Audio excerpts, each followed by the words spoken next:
뉴스 신세계, 오늘도 헬마우스 임경빈 작가와 함께합니다. 어서 오세요. 안녕하세요. 오늘은 축구 얘기부터 좀 해볼까요? 네, 어제 축구 경기 보고 이제 답답해하시는 분들 많으셨을 텐데 논란 속에 출범을 한 홍명보 감독이 이끄는 우리 축구 국가대표팀이 어제 축구 연맹, 그러니까 FIFA 랭킹으로 치면 이제 96위인 팔레스타인하고 졸전을 치르면서 그야말로 축구 팬들의 분노가 이제 쏟아지고 있습니다.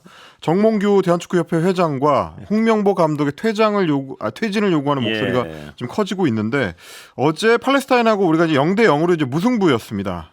월드컵 아시아 3차 예선전이었 첫 경기였는데 무승부가 나왔고요. 뭐 다름 아니고 이제 뭐 손흥민 선수라든지 황희찬 선수, 김민재 선수 같은 뭐 이강인 선수까지 해외파 선수 중에서도 뭐 가장 지금 컨디션이 좋다, 가장 지금 폼이 좋다라고 하는 선수들을 다 동원했는데도 불구하고 96위 팀하고 그것도 이제 팔레스타인 같은 경우는 지금 이제 본국이 전쟁을 치르고 있는 중이기 때문에 이스라엘하고 전쟁 중이라 축구 리그 자체가 이제 중단된 상태입니다. 그래서 어제 팔레스타인 감독도 이야기하는 걸로는 연습도 한번 제대로 못했는데 이렇게 이제 큰 무승부를 거둬서 굉장히 기쁘다 뭐 이런 얘기를 하기도 했는데 반대로 우리 국가대표팀 입장에서는 그야말로 좀 심각한 상황에 처했다. 라는 이 상황으로 볼 수 있을 것 같습니다. 헬만 어제 봤습니까, 축구? 저는 이럴 줄 알고 경기를 안 봤습니다. 결과는 들었죠, 어제.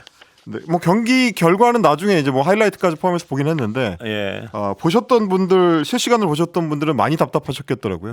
혼자 욕했습니까, 안 했습니까? 그건 이제 저도 노 코멘트로 하겠습니다. 전문가 연결해 보겠습니다. 이 도대체 어떻게 봐야 될지 저는 잘 몰라서요, 진짜. 자, 박문성 축구 해설위원 연결합니다. 안녕하십니까? 네, 안녕하세요. 박문성입니다. 어제 경기 보셨죠? 어떻게 보셨습니까? 이거 어떻게 봐야 됩니까? 믿기지 않더라고요. 네. 정말 이렇게 처참할 수가 있을까 싶을 정도로 뭐 축구 경기는 비길 수도 있고 질 수도 있죠. 근데 경기력이 이렇게 나와서는 안 되죠. 상대는 팔레스타인이었고 피파 랭킹도 뭐 차이가 너무나 컸고 우린 유럽파가 다 왔고 또 홈에서 경기했다는 걸 감안하면 어떻게 이런 결과와 이런 경기 내용이 나올 수 있을까? 사실 팔레스타인이라는 곳은 우리가 시사정치 쪽에서 듣는 이름이지 사실 스포츠 쪽에서는 뭐 들을 수가 없잖아요. 그런 여러 가지 차이를 놓고 보면 어제는 정말 좀 심각한 경기 내용과 결과였다고 볼 수 있습니다. 경기 내용이 워낙 심각해서 그런지 지금 홍명보 감독하고요, 정몽규 축구협회장 사퇴를 요구하는 막 플래카드가 붙고 이런 광경 처음 보는 것 같은데요. 전례가 없는 것 같은데 어떻게 해야 되나요? 보시기에. 사실 이번이 처음은 아닙니다. 지난번 때도 붉은 악마를 중심으로 해서 경기장에서 정몽규 회장의 퇴진을 요구하는 그런 플랜카드라든지 이렇게 걸린 적이 있고요. 근데 확실히 우리 이제 팬들의 어떤 이 스포츠를 바라보는 관점이 좀 많이 달라진 것 같아요.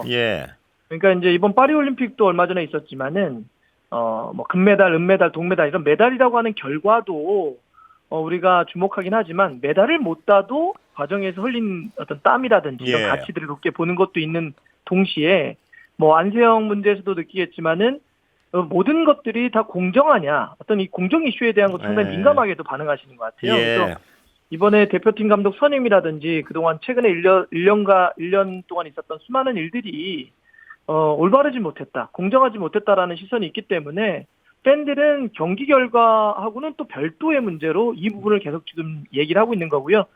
아마도 이거는 좀 오랫동안 지속되지 않을까. 달라진 세상의 어떤 눈높이만큼의 어떤 시간이 좀 필요해 보입니다. 근데 축구협회가 어떤 뭐 고집을 부리는 듯한 느낌이 있었는데 그래놓고 결과가 이렇게 되니까요. 이 축구협회는 이런 사태 전혀 예상하지 못했을까요? 어떻게 보세요?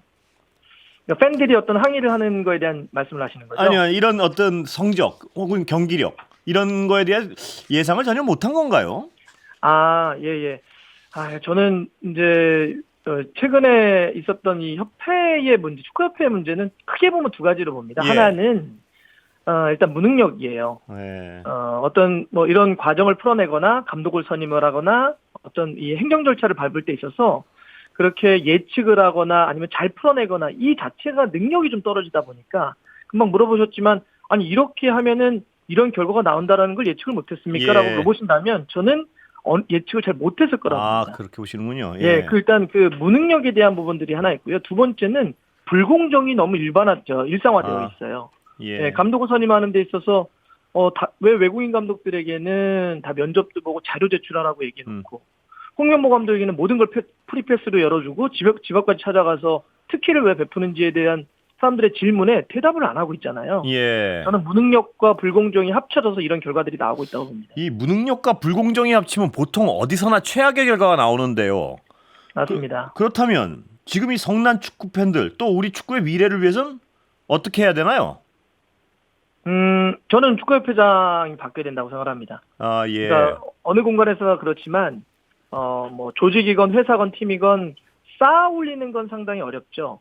하지만 그게 무너지는 건 순간인데 그 무너지는 거를 보면 대개는 보면 그 조직을 이끌어 나가는 리더 그룹에서 오너 쪽에서 뭔가 문제될 경우 한순간 무너지는 경우들이 많이 있습니다. 정몽규 회장이 그동안 3선을 했고 지금 4선을 하겠다라고 하는 건데 원래 규정상도 그렇게 3선 이상을 못하게 돼 있어요. 근데 지금 계속 규정을 바꿔서까지 하겠다는 거고 시대가 달라졌음에도 불구하고 아주 과거에 지나가버리는 리더십으로 지금 세상을 끌어가겠다는 건데 마치 요새 축구를 보면 이제 우리에게는 손흥민, 이강인, 김민재, 황희찬 이렇게 유럽파들이 있어서 한참 막 미래로 가야 되는 것 같은데 19세기였던 20세기 지나가버린 메들리로 지금의 노래를 부르겠다는 거거든요. 마치 19세기와 20세기 꼬랑지가 21세기의 머리를 좀 흔들겠다는 건데 이런 의미로라도 저는 이걸 축구협회를 끌어나가는 한국 축구를 끌어나가는 리더십이 변해야 된다. 그래서 저는 정몽규 회장이 바뀌어야 된다고 생각합니다. 정몽규 회장은 바뀌어야 되는데 감독은 어떻습니까? 위원님 보시기엔? 감독은 예를 들어서 지금 국회에서 움직이고 있지 않습니까? 좀 있으면 현안질의와 국정감사가 돌입돼서 축구협회도 이제 대상이 될 텐데요. 문제점이 발견된 경우는 뭐 그거에 대해서 뭐 조치를 취할 수는 있지만 만약에 인사권에 구체적으로 개입할 경우 외부의 힘으로 혹은 정치 권력이 개입하게 되면 피파로부터 문제가 생길 수 있어요. 그러니까 지금은 감독을 뭐 밖에서 바꿔야 된다가 아니라 만약에 문제가 있으면 스스로 물러날 수 있겠죠. 그래서 이제 그런 뭐 좀 과정이나 이런 게 좀 필요하지 않나 그렇게 생각을 합니다. 스스로 거취를 결정하라는 어떤 팬들의 압박이 있을 수 있겠군요. 그렇죠. 그거는 지금 이제 월드컵 예선이 3차 예선이 들어갔는데 이번에 팔레스타인과 충격적인 무승부였고 화요일 밤 11시에 5만 원정을 하는데 거기서도 성적이 좋지 않고 만약 이번에 이제 이번 달에 축구협회에 현안 질의가 있을 텐데 거기서 문제점이 발견된다면 그러면 협회장이나 감독도 스스로 어떤 자기 입장에 대해서 뭐 결단을 할 수도 있겠죠. 그때 혹시 또 연결 드리겠습니다. 네, 알겠습니다. 지금까지 박문성 해설위원이었습니다. 감사합니다. 안타깝습니다. 뭐 제 축구 잘 못해서 뭐 평가 못 하겠는데. 사실 이제 이번 세대 우리 국가대표팀 같은 경우는 해외파 선수들의 이제 비중도 상당히 높고 그리고 이제 해외에서 그 뛰는 선수들이 그 해당 국가나 혹은 뭐 해당 팀에서 갖고 있는 위상도 예전에 축구 선수 국가대표팀하고는 이제 비교할 수 없는 수준이라서 이제 골든에이지라고 하는데 뭐 그럼에도 불구하고 결국 이제 누가 어떻게 지휘하느냐에 따라서 이제 결과가 달라질 수 있다는 거를 뭐 이게 이제 스포츠구나라는 생각을 또 하게 되는 것 같습니다. 그렇습니다. 손흥민 등등의 선수를 데리고 팔레스타인하고 그런 결과가 나왔다는 건 아무리 축구를 모르는 저라도 이게 말이 되나 뭐 이런 생각이 좀 들고요. 지금 이제 소식을 하나 전해드려야 될 것 같은데 이제 기시다 일본 총리가 오늘 이제 방한을 해가지고요. 윤석열 대통령하고 이제 1시간 40분 정도 정상회담을 가졌습니다. 근데 뭐 아무래도 이제 우리나라 국민들 같은 경우는 일본 총리가 온다고 하면 가장 좀 관심을 가질 게 뭐 얼마 전에 이제 광복절도 지났고 하고요. 역사 문제에 대해서 혹시 일본 총리가 어떤 입장을 밝힐 것이냐 뭐 이런 부분일 텐데 지난번 5월에 이제 지난해 5월에 방한했을 때랑 뭐 큰 차이가 없는 수준의 발언을 했습니다. 정상회담에 앞서서 이제 모두 발언해서 과거에 많은 한국인이 힘들고 슬픈 경험을 한 것이 가슴 아프다라는 이제 표현을 했는데 물론 뭐 이거는 이제 지난해 했었던 발언의 연장선입니다. 지난해에서는 나 자신은 당시 혹독한 환경에서 많은 분이 매우 고통스럽고 슬픈 일을 겪으셨다는 것에 대해서 마음이 아프다라고 했었는데 그보다도 조금 이제 축약이 되고 조금 더 책임 주체가 모호화되고 그 아픔과 뭐 슬픔이 뭘 의미하는 건지 뭐 이런 게 조금 더 모호해진 뭐 그런 발언인 것 같습니다. 이거는 언뜻 그 이름을 가리고 들으면 예. 뭐 독일 총리나 이탈리아 총리가 와서 이야기를 예. 했다 그래도 그러니까 이야기할 만한 가해자로서의 반성은 딱 그 문구에 안 들리는데 그렇습니다. 물론 그 문구 중에 그건 있습니다. 역대 내각의 어떤 뭐 정신을 이어받는다는 이어받겠다. 예. 그래서 98년 한일 공동선언을 포함해서 역사 인식을 이제 기존 일본 내각의 이제 입장을 계승하겠다라고 했는데 원론적인 입장이고 예, 이건 원론적인 이제 입장이고요. 아베 전 총리 시절부터 구체적으로 언급을 회피하고 이제 기존 입장을 반복하는 방식으로 예. 하고 있는데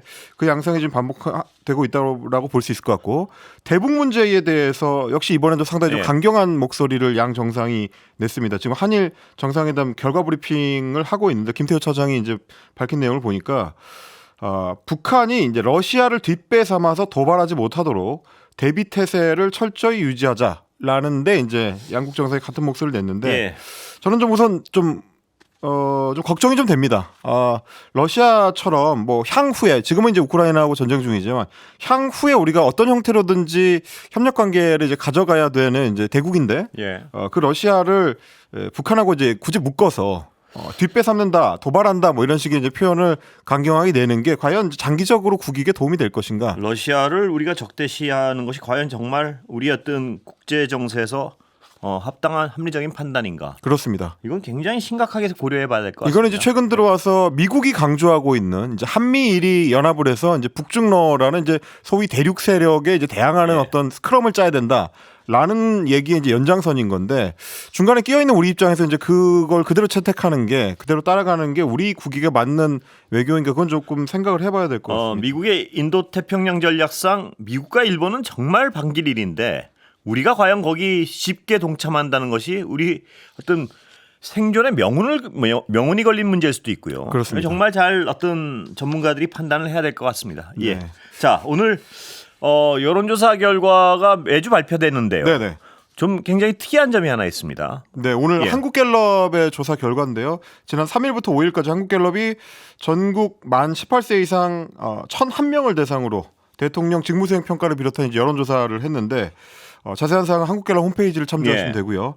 윤석열 대통령의 국정수행에 대해서 긍정평가가 23%에 그쳤고요. 부정평가가 67%로 집계가 됐습니다. 예, 긍정 부정 평가 자체는 지난번하고 비슷합니다. 변동이 없는 것 같은데요. 지난주에 예. 이제 긍정평가 23%였기 때문에 그게 그대로 유지가 됐고요. 예. 부정평가만 1%포인트가 올랐는데 부정은 올라갔군요. 예. 네, 다만 이제 좀 주목할 만한 것은 물론 뭐 이 지지율은 지금 이제 6월 이후에 꾸준하게 20% 초중반 정도가 이제 유지가 되고 있는 상황이라서 큰 변동은 아니지만 내부적으로 디테일을 꼽아봤을 때는 일단 TK 지역, 대구 경북 지역이 여전히 37%로 이제 낮은 지지율을 보이고 있었다. 예. 핵심 지지층이라고 할 수 있을 텐데 여전히 40%를 못 넘기고 있고요. 예. 부산, 울산, 경남 이제 PK 지역 같은 경우는 오히려 지난주보다 3% 포인트가 내려서 26%. 굉장히 좀 낮은 수치입니다. 예. 이렇게 보면 어쨌든 지역별로 예. 봐도 상당히 좀 위기감이 이제 올라올 수밖에 없는. 예. 대구 경북이 전주와 같아요, 보니까. 이거 큰 일이죠. 이제 여권 입장에서 봤을 때는 총체적인 위기다. 예. 그런데 이거보다 더 여권 입장에서 해석했을 땐 충격적일 수도 있을 것 같은데요. 이게 이제 세대별로 예. 지지율을 좀 따져 보니까 물론 뭐 청장년층 같은 경우는 바닥입니다. 예. 18세에서 29세는 15%고요. 30대는 15%, 40대는 9%이기 때문에 사실 이제 여론조사에서 이제 9%대라고 하는 거는 실제로 만나기 굉장히 어려운 사람들이라는 얘기거든요. 그래서 10% 안팎의 낮은 지지율이었는데 특히 대통령의 핵심 지지층이라고 할 수 있는 70대 이상 고령층의 지지율이 지난주 대비해서 5%포인트가 내려왔습니다. 그래서 부정평가가 47%, 긍정평가가 45%로 역전이 됐습니다. 이게 집권당 입장이나 어떤 용산에서 볼 땐 굉장히 충격적일 것 같아요. 왜냐하면 70대 이상은 정말 어떤 이 정권의 핵심 지지층 아니겠습니까? 그렇습니다. 이른바 콘크리트 지지층이고요. 네.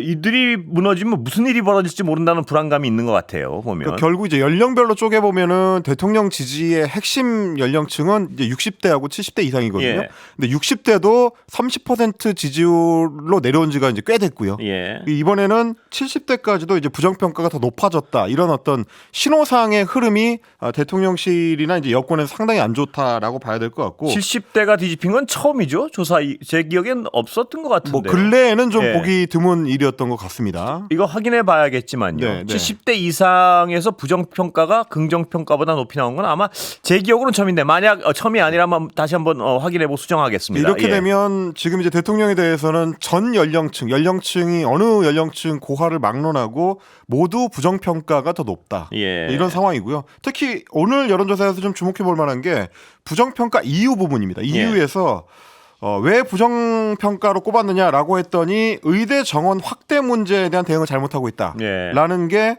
지난주 대비해서 9%포인트가 올라왔습니다. 그래서 17%로 부정평가 이유 전체에서 가장 높은, 그러니까 1위를 의대 정원 확대 문제가 이제 꼽혔고, 사실 이제 지난주에도 이 사안이 갑자기 6%포인트가 나오면서 급등세로 나왔었는데 그 급등세가 이번 주에는 더 가팔라졌다. 그러니까 이 부정평가의 의대 정원 확대 문제가요. 그렇습니다. 이유로 꼽는 사람들이 그만큼 이제 급격하게 늘고 있다. 그렇다면 이 지금 정부 여당으로서는 충격적인 이 70대 이상에서 부정평가가 긍정평가랑 뒤집힌 주요 원인이 의대 증원 문제다. 이렇게 추정 가능하겠죠, 지금으로서. 그렇게 이제 맞춰볼 수 있는 그 문제인 것 같고요.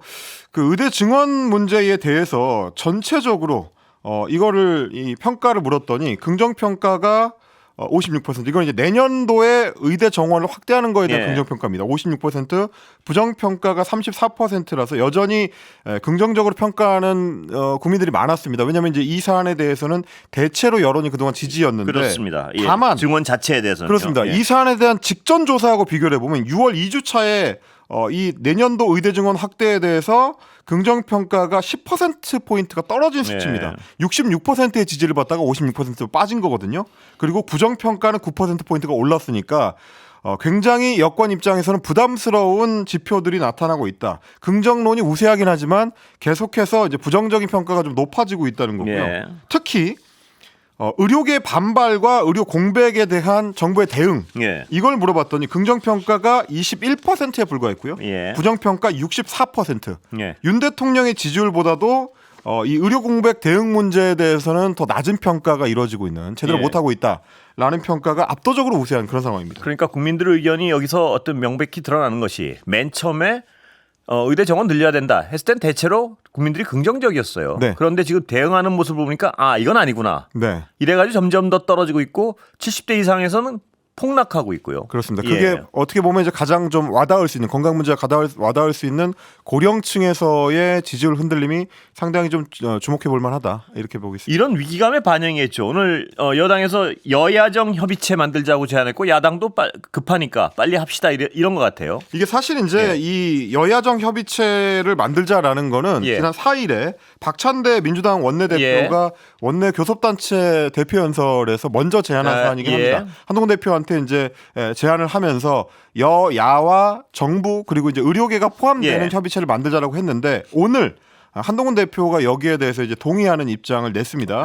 의료 공백 상황에 대한 국민 불안을 해소하고 지역 필수 의료 체계 개선하기 위해서 여야 의정 협의체를 구성하자라고 이제 받아들이는 입장을 밝혔고요. 그에 앞서서 추경호 원내대표 같은 경우도 사실 이 문제에 대해서 좀 유보적인 입장이었는데 오늘 원내대책 회의에서 찬성하는 입장으로 이제 바뀌었습니다. 26년도 의대 증원 문제를 포함해서 의료 개혁 문제에 대해서 얼마든지 열린 마음으로 원점에서 논의할 수 있다.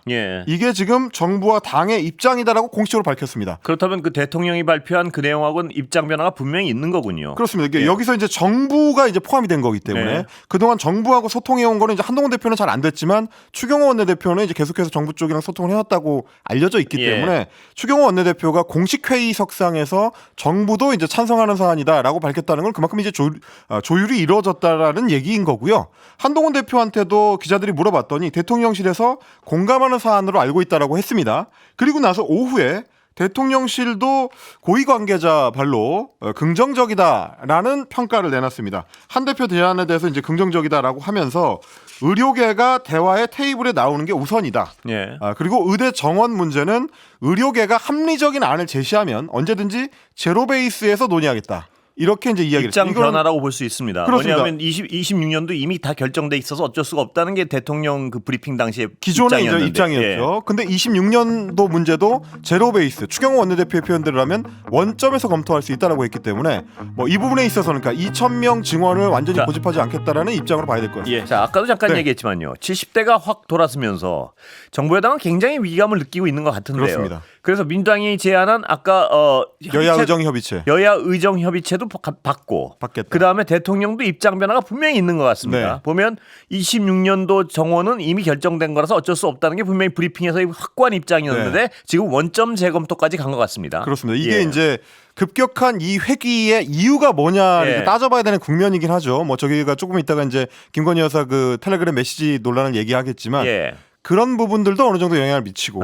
지지율의 문제도 어느 정도 영향을 미쳐서 아마 한동훈 대표의 입장을 좀 받아들이는 뭐 스탠스를 취하는 것 같은데 문제는 이 여야 의정 협의체가 결국 굴러가려면 의료계에서 참여를 해야 되는데 그렇죠. 그럴 여지가 있겠느냐라는 문제입니다. 왜냐하면 이제 의대 증원 관련해서 25년도 그러니까 내년도 입시를 치르는 지금 현재 시점에서 이걸 멈춰야 된다라는 게 이제 의료계의 전제 조건이었기 특히 때문에 전공의들의 입장이 그거죠, 딱. 그렇습니다. 근데 오늘도 정부는 이제 그건 안 된다. 복수의 대통령실 관계자와 정부 관계자에 따르면 여야 의정 협의체에서 논의할 수 있는 의대 정원은 2026년도부터 그러니까 내년에 뽑을 내후년에 뽑을 학생들부터이기 때문에 내년 거 25년도 거는 끝났다 이미 양보 못한다는 상황이기 때문에 이게 과연 의료계의 협조를 끌어낼 수 있을 것이냐. 그러면 결국 이제 별 효과 없는 거 아니냐라는 걱정들이 또 따라 붙는 겁니다. 자, 아까 정부의 스탠스 변화가 한쪽 측면은 지지율 때문이고 한쪽 측면은 또 여러 가지 사건들. 그중에 김 여사 공천 개입 의혹이 지금 파문이 가라앉질 않고 이게 있습니다. 이제 쉽게 가라앉을 것 같지는 않습니다. 왜냐하면 일단 야권에서 특히 이제 민주당 같은 경우는 특검법을 추가 발의를 해가지고 이것도 이제 포함시키겠다라고 이제 총공세를 하고 있는 형국인데 오늘 나오는 보도들을 보니까 어제 뉴스토마토에서 보도했었던 그 익명의 국회의원들 2명 그리고 뭐 당직자라든지 이런 사람들을 추정해 볼 수 있는 단서들은 좀 나오는 것 같습니다. 뭐 일테면 오늘 제가 주목한 건 이제 동아일보의 보도였는데 개혁신당의 이준석 의원 얘기가 나옵니다. 이준석 의원이 김 여사와 김 전 의원의 텔레그램 대화 내용을 본인이 봤다. 이걸 이제 다시 한번 확인했고요. 그런 관련 제보를 들은 바가 있고 그게 이제 지역구를 그러면 옮겨달라는 요구였느냐라는 질문에 대해서는 정확하게 그거는 아니었다. 약간 모호하게 얘기하고 있죠. 굉장히 지금 모호하게 얘기하고 있습니다. 그래서 본인은 한두 마디 캡처한 것만 받고 뭐 김해가 비어 있으니 거기 가보세요라고 한 것인지 김해를 줄게라고 한 것인지는 이제 완전히 다른 문제다. 그러니까 뭐 제가 봤을 때는 그게 다른 문제인가? 다른 문제인가요? 저도 딱 그 생각이 드는데요. 쉽습니다. 애초에 다른 사람도 아니고 김건희 여사는 이제 현직 대통령의 영부인인데 배우자인데 그분이 남의 공천에 대해서 이렇게 저렇게 이야기하는 것 자체가 굉장히 부적절하거든요. 그게 공천 개입 아닌가요? 그렇습니다. 어디 가보세요, 마세요. 뭐 제안을 하는 것 자체가 공천 개입 같은데요. 뭐 김해를 줄게 하는 것과 김해로 가보시죠 하는 게 과연 얼마나 큰 차이가 있는 건가라는 생각이 좀 들긴 하나 하여튼 이준석 의원은 그렇게 얘기를 하고 있고요. 그러면서 본인이 제보 들은 바에 따르면 이거는 완결성이 떨어진다고 봤다. 그 당시에도 이제 문제를 삼을 수 있었지만 완결성이 좀 떨어진다고 봐서 묻었다라는 취지의 이런 얘기를 한 거고요. 개혁신당의 천하람 원내대표 같은 경우도 앞으로 추가 자료 내용들이 밝혀지는지 봐야 된다라고 이야기를 했습니다. 그러니까 추가 보도가 있는지를 보고 이제 움직이겠다는 거고 개혁신당의 관계자는 동아일보에 뭐라고 했느냐면 당시에 김 전 의원이 국민의힘을 탈당해서 개혁신당에 입당할지를 타진 중이었다. 그 과정에서 텔레그램 메시지를 보게 된 것 같다라고 설명을 했습니다. 그렇다라는 얘기는 아마 당의 주요 핵심 관계자 뭐 이를테면 이준석 당시 대표라든지 뭐 천하람 그 당시 출마자라든지 이런 분들하고 김영선 전 의원이 논의를 하는 과정에서 내가 이런 메시지를 갖고 있다라고 이제 보여줬을 가능성을 지금 이제 이야기하는 거기 때문에 이 맥락에서 보자면 개혁신당이 김영선 전 의원과 관련된 어떤 이 공천 개입 논란에 상당히 좀 중요한 키를 많이 갖고 있는 거 아니에요? 그런데 이준석 전 대표의 그 말은 잘 이해가 안 가는 것이 김건희 여사가 어떤 국정에 깊숙이 개입하고 있다는 의심들은 모두가 하고 있는 상황에서 그리고 사실 개혁신당이나 이준석 전 대표 같은 경우, 이준석 의원 같은 경우는 그 부분에 누구보다도 강하게 목소리를 내었던 그런 김 여사가 어디로 가보세요 이런 말 자체가 직접적인 공천 개입으로 느껴질 수밖에 없다는 거를 왜 이준석 대표는 그렇습니다. 약간 모호하게 해석을 하는지 기존의 태도하고는 좀 다르기 때문에 그 부분에 좀 의문부호가 찍히는 것 같습니다. 왜라는 의문부호를 찍는 분들이 많은 것 같습니다. 그 어떤 모호한 태도에는. 그렇습니다. 예, 오늘 여기까지 할까요? 아, 네. 예. 어쨌든 국민의힘은 음모론이라고 반박을 했습니다. 예, 임경빈 작가였습니다. 고맙습니다. 고맙습니다.